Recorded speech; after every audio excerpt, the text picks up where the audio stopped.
right, you guys aren't getting rid of me quite that easily. I would like to welcome to the stage our final guest this morning, U.S. Congressman Troy Carter.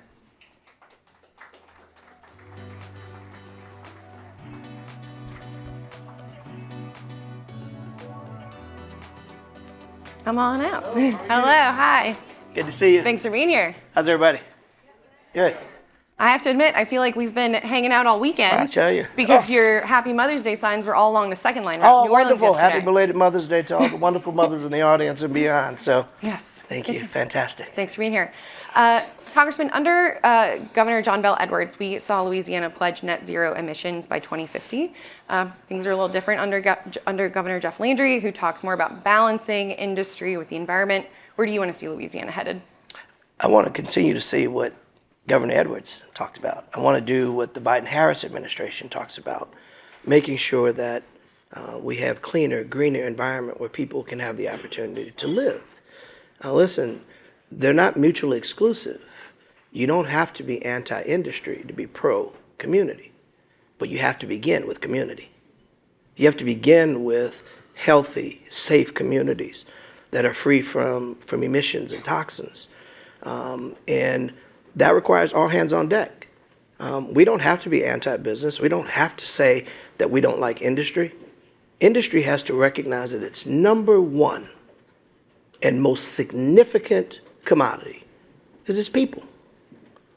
And you got to keep them healthy. Not only the people that work for you, but the people who live in the community in close proximity. And so that's where we as policymakers and as leaders on either side of the ledger have to come in and recognize that there's room for everyone as long as we know that we begin with making sure that we have safe economies of scale, safe communities, clean, green jobs, opportunities. And then we work from there. We know that energy is important, and Louisiana is an energy producing state. Now, how do we transform into making it safer? And every day should be a part of that transition to making sure that we are having fewer and fewer emittance into the air, that we have a smaller carbon footprint constantly. And in order to do that, you have to bring everyone to the table. You can't close the door and say that we don't want to hear from people who don't talk our language. All languages are our language because the language of inclusion, safety is important, but also producing materials and energy that's needed for our country. But how do we do it safely? The Biden-Harris administration has invested more money into energy resilience, tax credits, wind and solar than any other administration combined. That's significant. We still aren't there. We still have a lot of work to do, but we're moving in the right direction. And so where we have to go now is we have to move beyond this notion that we can't work together. I believe we can if we start with the proper premise, and that is nothing survives without healthy human beings. Do you think you have agreement on that premise right now? I don't know. Depends on which room I'm in. See, the advantage I have is I say the same thing in every room, regardless of what room I'm in. I don't have a message for room A and a different message for room B and a different message for room C. I say the same thing everywhere I go. We have to coexist, but we coexist by beginning with safe, clean opportunities for people to live, to breathe, to have the audacity to want to walk out of their homes and be able to breathe clean air. Why is that so challenging?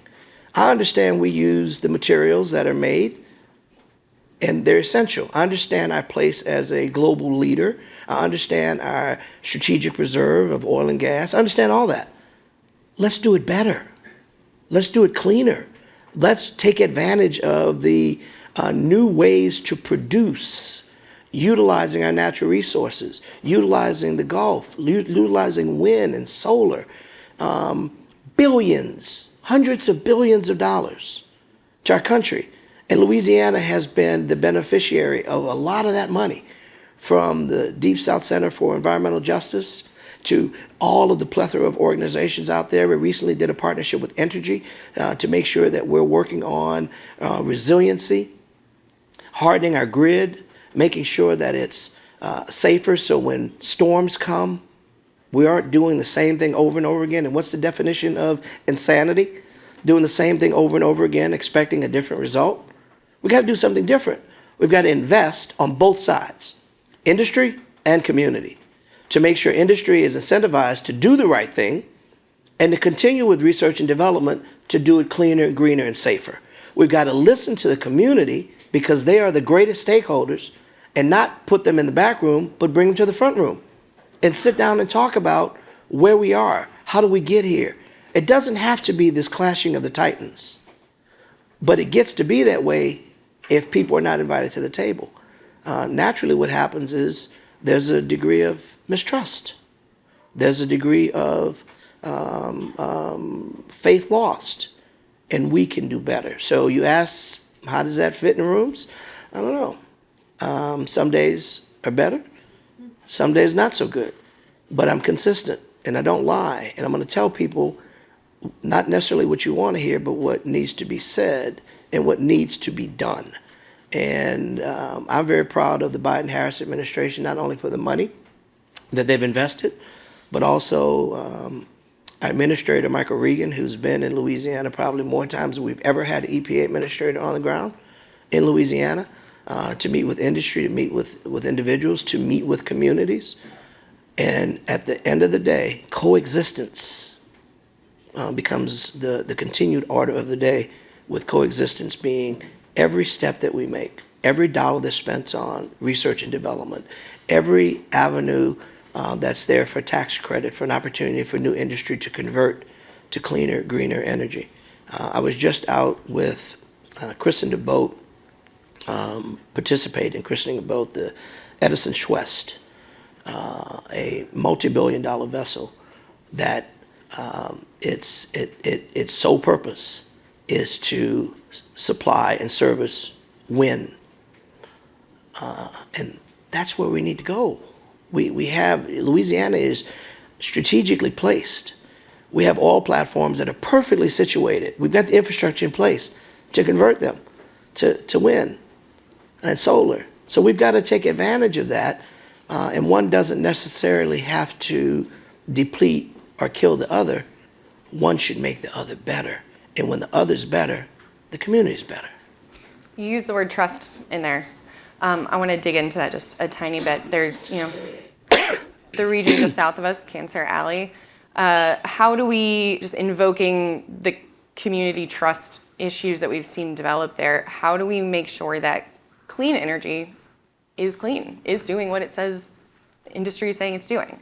How are we holding people accountable for that? As a regulator, as a legislator, as a policymaker, all of the above. You reward when you're good and you punish when you're bad. I mean, listen, it worked in my household. There were 6 of us, When we were good, we got good things. We're bad, we got bad things. And I think we don't have to keep recreating the wheel. We've got a formula that works. Here are the rules. Here are the guidelines. Here are the EPA standards. Here's what should happen. And when you work within them, then everything is good. And we keep tweaking it, because yesterday is just that. We're learning new things, new science comes on, new issues. So we have to constantly stay adroit with the current things that's happening in our atmosphere, in our labs, with our activists, with people who study this, who do this all the time, on both sides of the ledger. And we've got to continue to communicate. And when you don't, then there has to be swift penalties to it. You cannot have a business decide that we're going to factor fines in as a cost of doing business, so they don't matter. No, that means the fine's not stiff enough. If you factor it in, you've seen the UPS trucks, they go and they make deliveries, and they get parking tickets. They say that's the cost of doing business. So what, I park in front of a fire hydrant? So what, I park in front of a handicap spot? So what, I'll block traffic? I'm delivering my packages on time.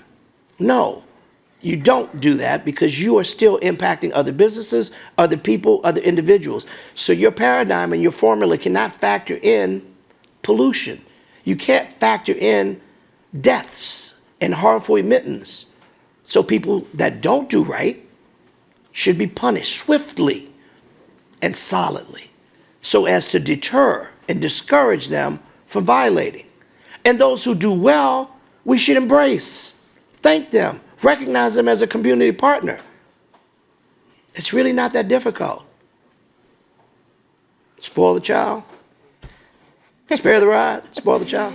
I don't know about all that. Well, you know, not suggesting it either, but just remembering an old saying. Sure. Yeah. You mentioned the Biden administration and the federal dollars and attention we've seen in Louisiana. We've actually talked quite a bit about some of the federal money today with our other speakers that we've seen come to the state. How are you thinking about how that might change if leadership in D.C. changes in the next, give it a year? I'm fearful, as everyone should be, regardless of which party you may be a part of. I'm a proud Democrat. I make no apologies for it. But I do understand the importance of working together, Republicans, Democrats, and others. And I don't think that life, energy, environmental justice, the production of oil and gas, wind, solar, should be over-politicized by a party. These are people's lives. And the Biden-Harris administration has made a point of making this center. And they put their money, and this Congress has put their money where their mouths are. Not just rhetoric, but real hard dollars in the bees, billions of dollars on the ground in Louisiana for EV charging batteries, for wind and solar, for air monitoring and research and development. We can't lose that. Listen, we've made ground, but we're still way behind. We're not where we need to be. We're better than we used to be. And we cannot stop this forward momentum. And people should recognize that, again, Republican, Democrats, or other. They should recognize that when people spout policy and suggest that global warming is a hoax, that it isn't real, pick up the obits, attend a funeral, go to the community, boots on the ground, talk to the people who are impacted. It is real. Now, you can call it what you want. You don't want to call it global warming? Okay, call it something else. The world's different than it used to be. And much of what's different is caused by humans. We have one earth. We have one world. We have to share it. And the better stewardship we show, the longer it lasts. For my children and my children's children and their children. That's good for business, not just for neighbors, but also for industry. Congressman, we've got just a minute left, so I want to ask you while I have you.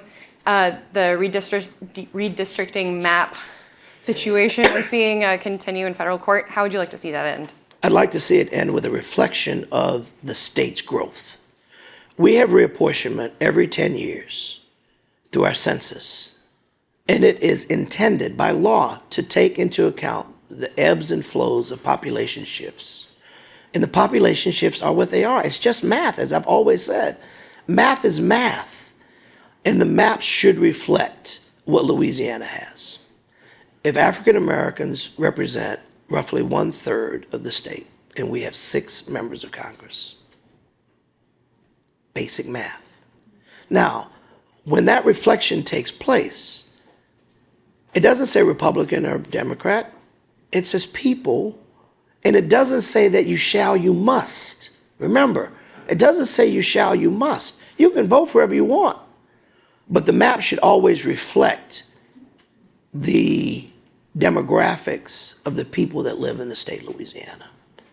So what I have said all along is I hope the courts get it right through this process we're going through. I hope the legislature, because in this perfect scenario, the legislature should be the ones to draw the maps that reflect what Louisiana really looks like. Apparently they did. The courts, in their judicial right, deemed it to be unconstitutional. They deemed the last map to be unconstitutional. So now There are people that do this for a living. There are demographers and map makers and statisticians and people who do this for a living. Maybe we should take the politics out and sit down and just do the math. And when the math is done, I'm confident that we will have an additional seat that's drawn that will give the opportunity for minorities to choose someone reflective of the math as it is. Math is math, and it's time that we go back, as I mentioned, how the elementary nature of energy. Take care of the people that take care of you. Same thing. Math is math. It's pretty clear. Follow the science. Well, we're racing against the clock on the maps. We're racing against the clock here. Thank you so much for taking the time. Appreciate it. Thanks Thank you very joining us. much, and thank you all for being here. Thank you Thank so you. much. Absolutely.